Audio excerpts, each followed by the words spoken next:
स्वयंपाकात स्वादाची जान, डीएम मसाले तुमच्या घराची शान. छत्रपती शासन महिला गृह उद्योग कबनूर इचलकरंजी घेऊन येत आहेत अस्सल परंपरेची मराठमोळी चव म्हणजेच डीएम मसाले. मटन मसाला, चिकन मसाला, धणे पावडर, गरम मसाला, बिर्याणी मसाला, तिखट चवदार मसाले आणि चटणी म्हणजेच डीएम मसाले.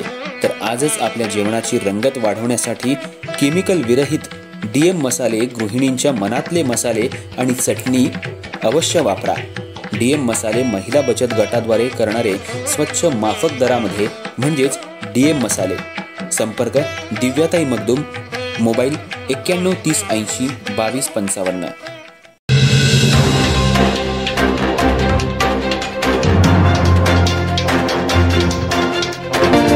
नमस्कार, मी तेजस्विनी मगदूम. एम मराठीमध्ये आपल्या सर्वांचं स्वागत आहे. पाहूया ठळक घडामोडी.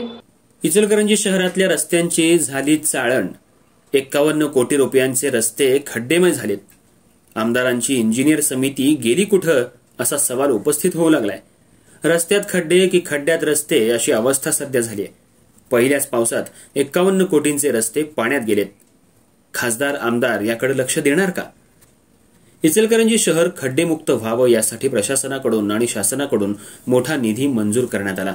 तत्कालीन आमदार प्रकाश आवाडे यांच्या माध्यमातून रस्त्यासाठी 51 कोटी रुपयांचा निधी मंजूर करण्यात आला होता. शहरामध्ये याचं काम जानेवारीपासून सुरू झालं होतं.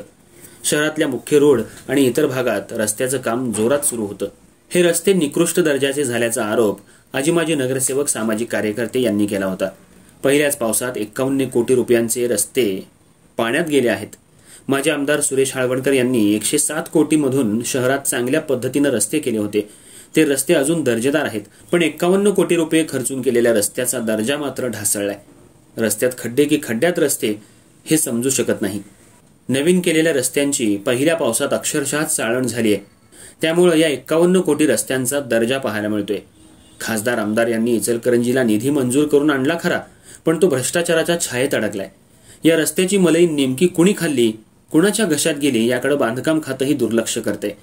मक्तेदाराकडून चांगल्या दर्जाचे रस्ते व्हावेत यासाठी खासदार आमदारांनी वारंवार सूचना देऊन सुद्धा मक्तेदारांना निकृष्ट रस्ते केले आहेत.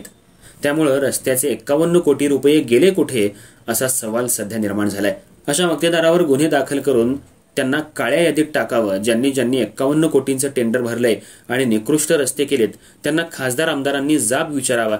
दरवर्षी शहराला रस्ते गटर बांधण्यासाठी शासनाकडून मोठमोठा निधी येत असतो आणि निधीच्या माध्यमातून चांगल्या दर्जाचे रस्ते गटर होत नसल्यामुळे नागरिकांना वारंवार खड्ड्यातच राहावं लागतंय. त्यामुळं आम्ही भरलेल्या टॅक्समधूनच ही सर्व कामे होत असतात. पण अशा प्रकारे पैशाचा चुराडा होत असेल तर नागरिकांनी कर का भरावा असा सवाल सध्या सुजाण नागरिक विचारतायत.